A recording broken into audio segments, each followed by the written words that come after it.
Very nice. Thank you. Very nice. No worries. There you go. All right. Oh, wait.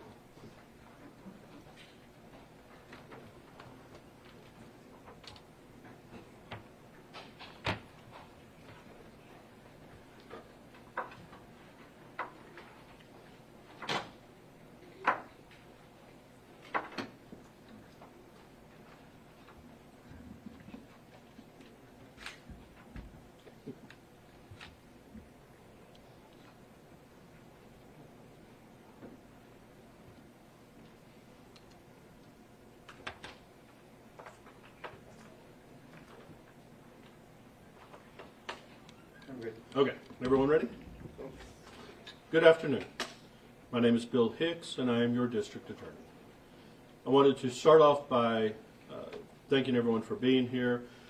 We're going to talk a little bit about the Tren de Aragua gang, along with the events that have recently unfolded, the governor's press conference, and the closing of the Gateway Motel. I'd like to thank the county attorney's office for proceeding with the civil closure that happened regarding the Gateway Motel hotel. It was not, to be clear, the civil forfeiture moving forward, the civil closure moving forward, was not based on a gang activity. It's not alleged that gang activity was part of the petition. There were numerous violations that relate directly to the running and operation of the hotel and the criminal episodes that are happening independently and verified independently around and inside the hotel. So while Tren de Aragua, TDA, is certainly a very deep concern for this office, and it's a concern that I have raised in other press conferences going back to as early as May of this year. The county attorney's office did not put the gang into their petition, and there's a reason for that. But we want to thank the county attorney's office for moving forward.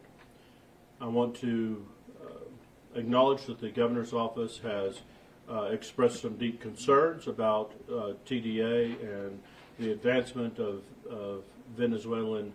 illegal Venezuelan migration through the El Paso area. I can tell you that going back to our riot cases, which were happened in March and April of this past year, that there was not, in all of those cases, close to 800 people being arrested, there was not a single Mexican national involved in any of those riot cases. Almost all of those individuals were Venezuelan. There were also Honduran and Guatemalan individuals as well, but the vast majority of the people that were arrested were Venezuelan, and they were military men, aged men involved. The concept of TDA as being a very violent gang has been raising in the criminal justice system and in our criminal investigation. TDA has surfaced and has been an increasing threat in our criminal investigations. They are a different type of criminal gang. They use different tactics than what law enforcement has seen involved with other gangs, and it is taking an adaptation of our criminal investigation units to go forward and figure out how to deal with TDA and how to identify them. We do not have a criminal gang database to identify who is and who is not a TDA gang member. As the governor mentioned, the Texas Department of Public Safety is going to initiate a from-scratch gang database. Certain individual law enforcement agencies have been identifying individuals as being TDA gang members. All of that information is going to be shared with Texas DPS in order to help build this gang identification database. That will be very helpful in moving forward. When we would go back to the riot cases, We had no way of identifying who was and was not a gang member when they came across into the riot cases. It is possible that there were a large number of TDA gang members.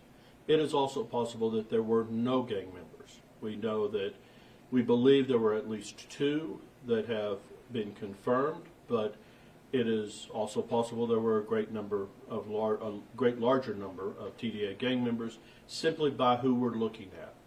A large number of Venezuelan men in military age coming across at one time. And also by the tactics that were used in the riot cases, how they organized, how they executed the breaching of the wire, and how they were organized fits with standard TDA tactics that we have observed before and after the riot cases. So we do believe that there is likely a good chance that we're going to find that there were TDA gang members involved in our riot cases. That being said, we do not have, other than the 2, confirmed TDA members. Just a good suspicion that there were likely TDA gang members involved in the riot cases. I'll go ahead and take your questions at this time. Mr. Hicks? Yes, ma'am. Is there any evidence that TDA has become organized at this point in El Paso? We believe TDA is, well, TDA itself is a very well organized criminal gang. And we believe that they are present in El Paso. Anywhere that they're present, they are well organized. And just to follow up to that, suspected TDA members have been spotted, of course, in the Gateway Hotel, a Motel 6, and at least 1 busted stash house. Further, at least 1 of the Venezuelan migrants arrested in El Paso after allegedly robbing a Denver jewelry store is a suspected TDA member. Is your office investigating any connections between these reports and whether there is a pattern of organization? Well, I think it's important to understand the District Attorney's Office is not an investigative entity. We're a prosecutorial entity. I can tell you that the investigative agencies that we regularly get briefings from are looking very closely at TDA activity. That there are indications that while some individuals had left El Paso, some Venezuelan individuals had left El Paso, some Venezuelan individuals have then returned back to El Paso. That is an indication of gang activity. We're looking into that. We're trying to track that. But again, we don't have the ability right now to say that those individuals were TDA members. Did the DPS head mischaracterize El Paso by calling it the ground zero for TDA activity? I don't know that that's a mischaracterization. It may be a little bit to say a ground zero for TDA activity. It is certainly appropriate to say that we have had more Venezuelans come through El Paso than anywhere else along the border. That's documented from immigration records. But the link between the increase in Venezuelans and TDA activity is not clear? The link between Venezuelan migrant activity and TDA activity is a direct correlation. How can you confirm that those 2 individuals were confirmed to be part of this Venezuelan? I'll answer that, but let me go back and say, just because there's TDA Venezuelan migrant activity, and therefore there's most likely TDA activity, doesn't mean that it's locking down in El Paso. That doesn't mean that El Paso is infested with TDA activity. Again, most migrants who come through El Paso leave El Paso and continue to move on. It's only recently have we seen some actually returning back to El Paso. So I want to be clear that we're not saying that El Paso is infested with TDA activity. El Paso is still a very safe city. Back to your question. The DPS have a very rigorous set of guidelines that they go through. They would be the most appropriate person to ask the question of what guidelines they go through to get a confirmation of gang activity, but it does involve a certain amount of self-identification. Are there any other, I guess you could say, cells that have popped up in El Paso that your office has become aware of? I wouldn't say cells. I would say we're only aware of activity. But in locations? I don't want to discuss ongoing investigations. We only address, in our office, cases that are being prosecuted. you expressed that there's no system to verify if they're part of a certain gang or not. Is it hard to keep up with these gang members, let's say, that are crossing over the border maybe, or that are coming out from other places of the country? Is it hard to keep identifying them since there's no system that identifies them?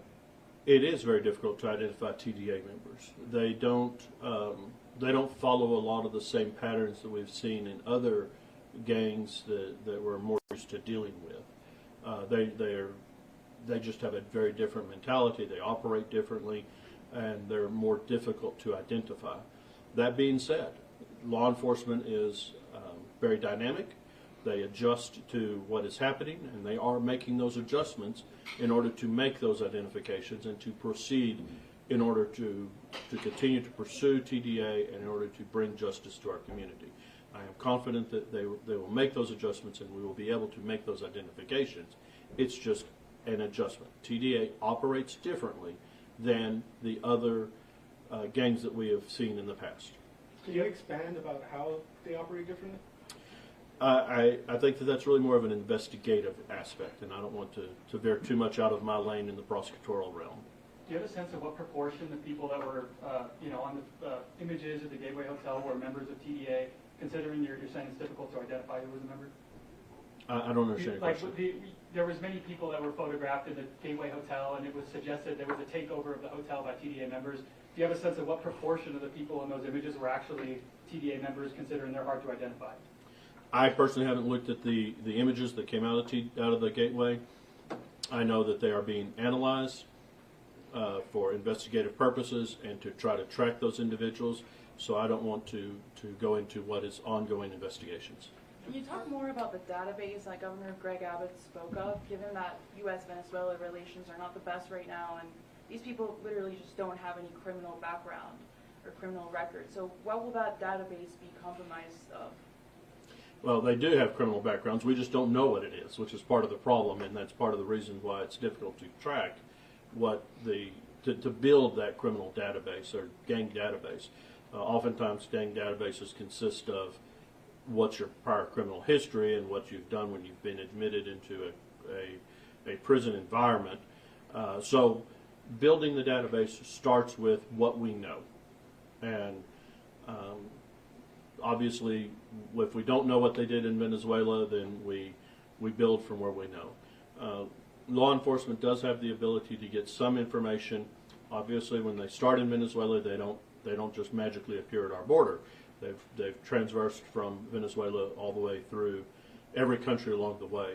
And some of those countries are keeping track of people, their names, their date of births, their identifiers, and they are transmitting records to the United States. So there is some communication there. It's just a matter now we need to get all the information we can from every country along the way and every surrounding country, because some of these members are going to countries even further south in South America and then coming to the United States. So it's a matter of just compiling information from literally both hemispheres. Are there concerns or even evidence over mid-level leadership of TDA or higher being present in El Paso after alleged mid-level leaders were arrested in Aurora, Colorado? I know that's alleged, but just to that point. You know, obviously, the people running around in El Paso are obviously going to have some structure to them. So, you know, you're always looking to go up the chain as far as you can. Who knows where that chain leads, but we don't suspect that we're going to, loop in everyone from the top to the bottom tomorrow. So we obviously, if we had the ability to make those arrests of TDA members, we would have made those arrests at the gateway.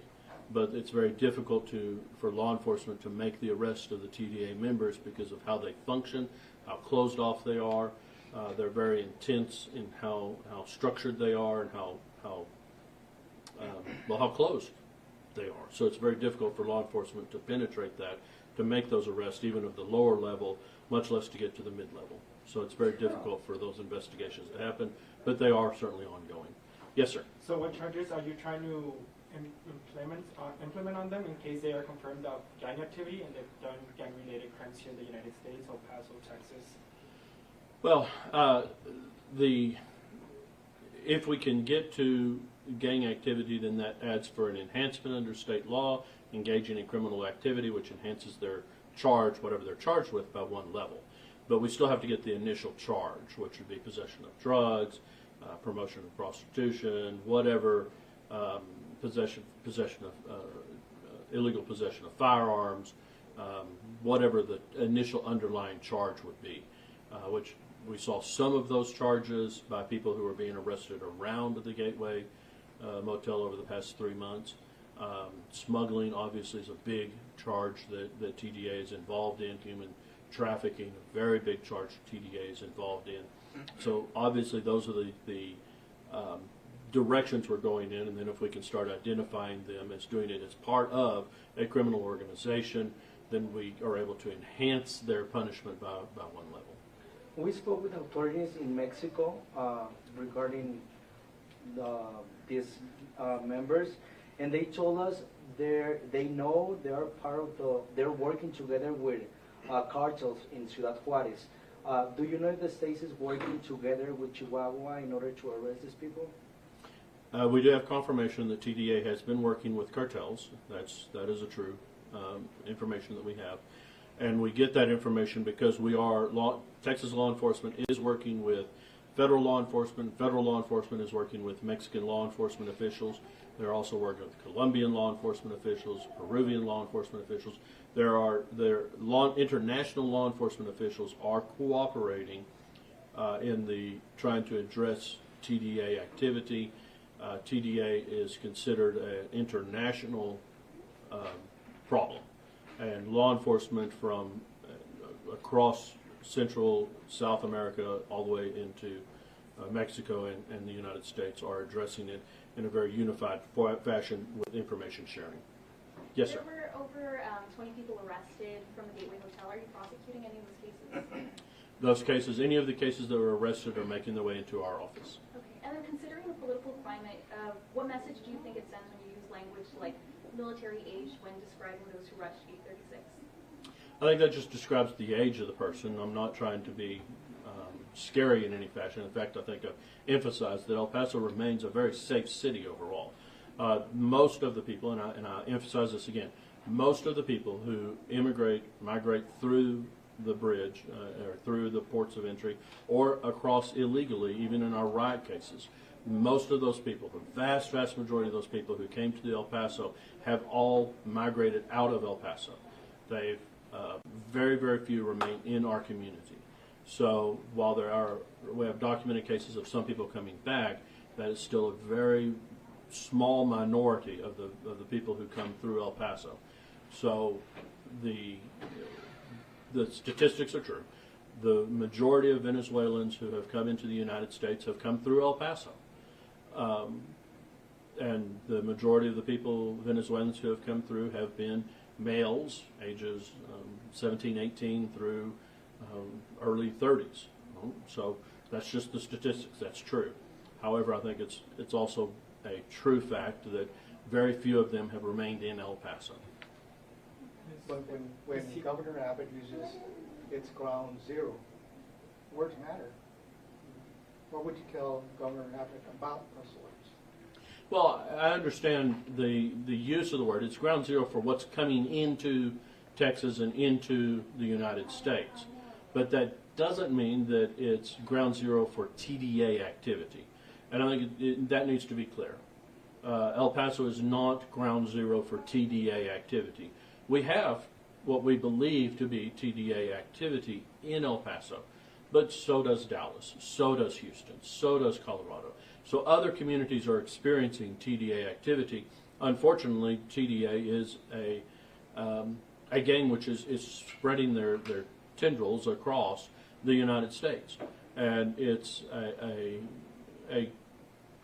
gang that is a criminal organization that is being addressed all throughout the United States.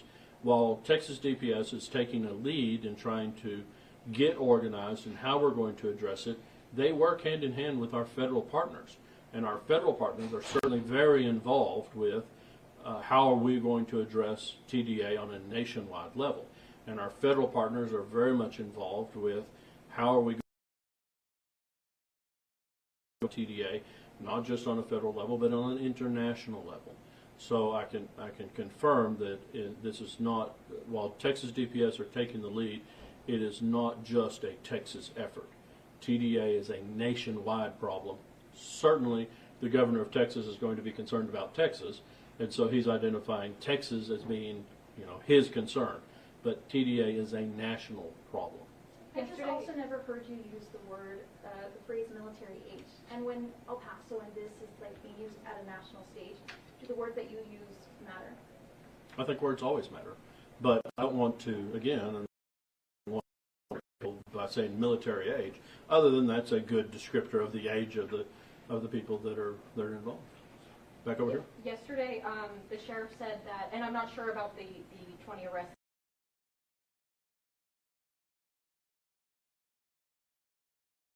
Confirmed numbers.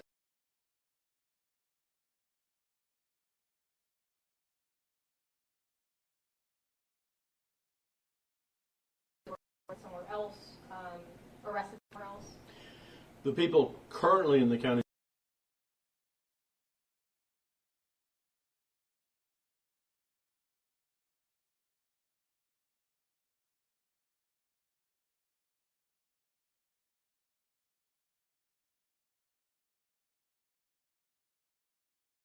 When you brought up the voter rights, what's the current status of those cases and those two suspected members? Are they still in custody?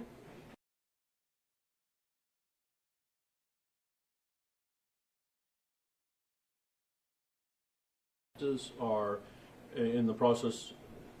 There are some that are indicted and are pending in court. That's a very small number. I think it's about 14 or 15 cases are still pending in court. The majority of them are awaiting re-indictment.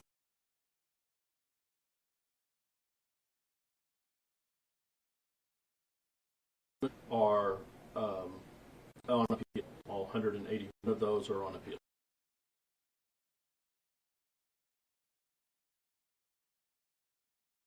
Both gangs, or are they two different problems, one same problem on that aspect? That's actually a really good way to compare the two. Chuco Tango is much easier to identify their members. It's much easier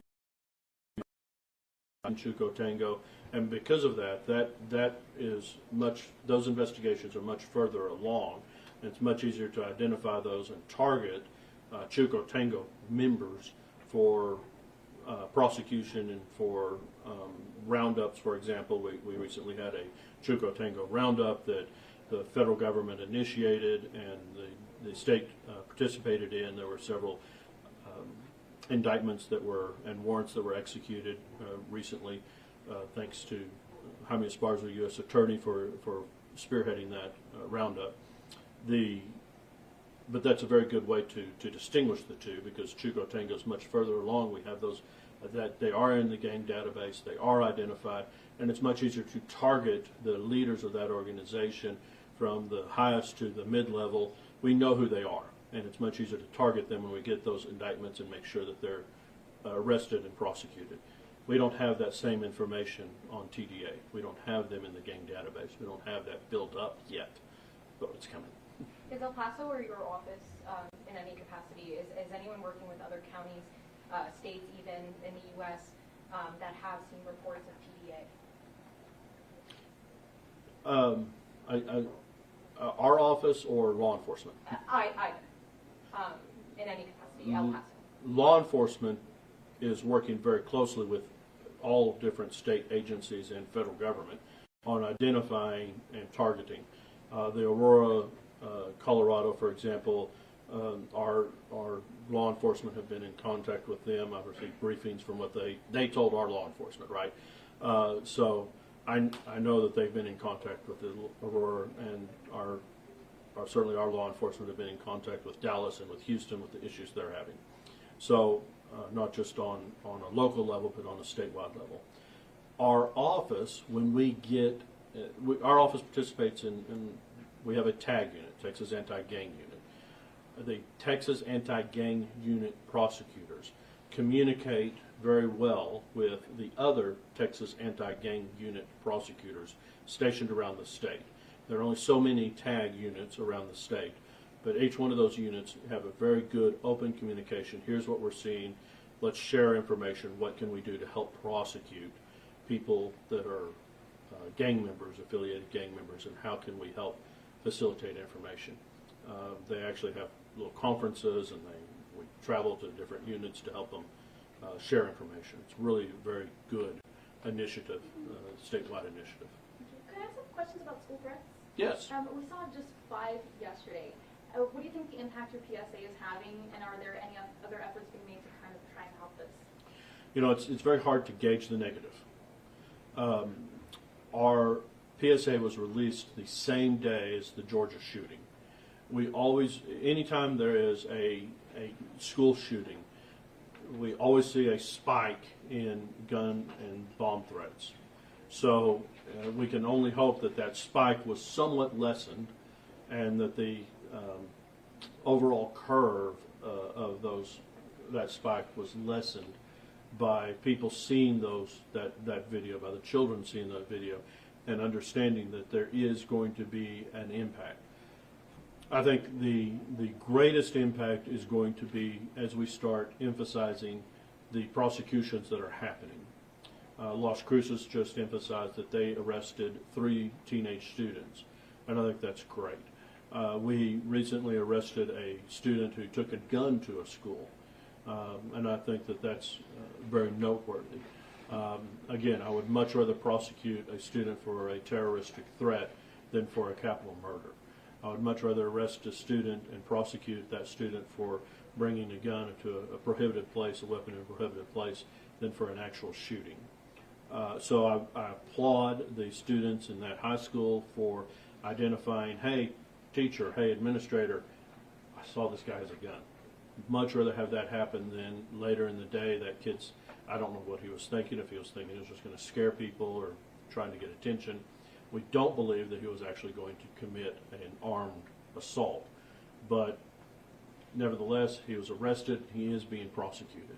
So I think that there is an impact. Hopefully it is a long-term good impact. We're going to repeat the showing of that video at each semester to help showing the video to the students at each semester in order to help emphasize that there is a felony prosecution for anyone involved in gun and bomb threats. We saw a sheriff in Florida release the mugshot of an 11-year-old who, made a threat against the school. What are your initial thoughts on that, and is that something you would consider seeing here in El Paso? I don't think it's appropriate to release mugshots of juveniles. Certainly some juveniles are going to be prosecuted as an adult, so if a juvenile after certification, once they've been certified to be prosecuted as an adult, then I think it's appropriate to release a mugshot, but I would not release a mugshot of a juvenile. I don't think that's appropriate. You don't think that would send a stronger message than a PSA? I think it's appropriate to say, as they did in Las Cruces, hey, we've arrested a 14-year-old. Hey, we've arrested I forget the ages of those students, a 15-year-old or 14-year-old. We've arrested these students. They attend this school. We've arrested them, and we're prosecuting them. I think that's sufficient. I don't think you need to know publicly the mugshots of those children. In all honesty, in the school, they know. The kids know. Hey, it was, John Smith, and they know, right? The kids know who it was. And that message is spread among the kids, and that's where the message needs to be spread. The kids need to have that understanding that law enforcement takes it serious, and they're going to make some arrests. And then the student you said was arrested for bringing a gun. What school was it? Irving High School. And then as the governor and DPS threw El Paso into the spotlight, what's your message to El Pasoans when it comes to TDA? Okay, El Paso is still one of the safest cities in America. We continue to be that, and we will strive to continue to be that and even be a safer city. Your law enforcement agencies, both local and state, and even our federal agencies, are working strongly, working hard together to address TDA. We're not going to allow them to manifest a foothold here in El Paso. I thank the county attorney's office in cooperation with law enforcement for going forward and disrupting that hole that was set up at the gateway, disrupting operations. We will take whatever measures are necessary to continue to disrupt TDA. They're going to go after them aggressively for prosecution. We're going to go after them aggressively to prevent them from setting up operations. We're coming after TDA. We're going to continue to protect our community the best we can and with all resources available. There's been like a lot of concern from people in the community, and they haven't really gotten answers from officials about like what's being done. Do you feel that it would have been better to kind of ease some of those fears by having this press conference last week? Well, I wasn't anticipating the governor's press conference announcing and saying the words like we're ground zero and 100 people were suspected TDA members. I wasn't expecting that. So I was pleased with the press release that our county attorney, Ms. Sanchez, released. I was pleased with the progress that was happening with the announcement of the judge granting the TRO. So I didn't want to step on the toes of the county attorney as they were processing their TRO and moving that case ahead. But I do think that a press conference was appropriate. I was just not sure what the timing would be. Certainly the events that have unfolded this week made it very urgent to have a press conference yesterday or today. There was some briefing that I needed to get before I came in to talk with you. Anything else? Okay. Thank you so much for being here. We appreciate you. Thank you. Sorry. Hey Dad, why are you here late?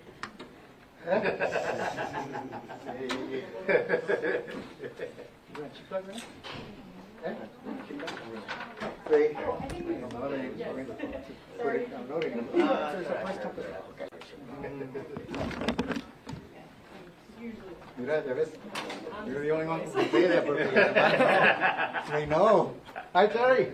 Well, what happened? Oh, que la Terry. Me call you mom.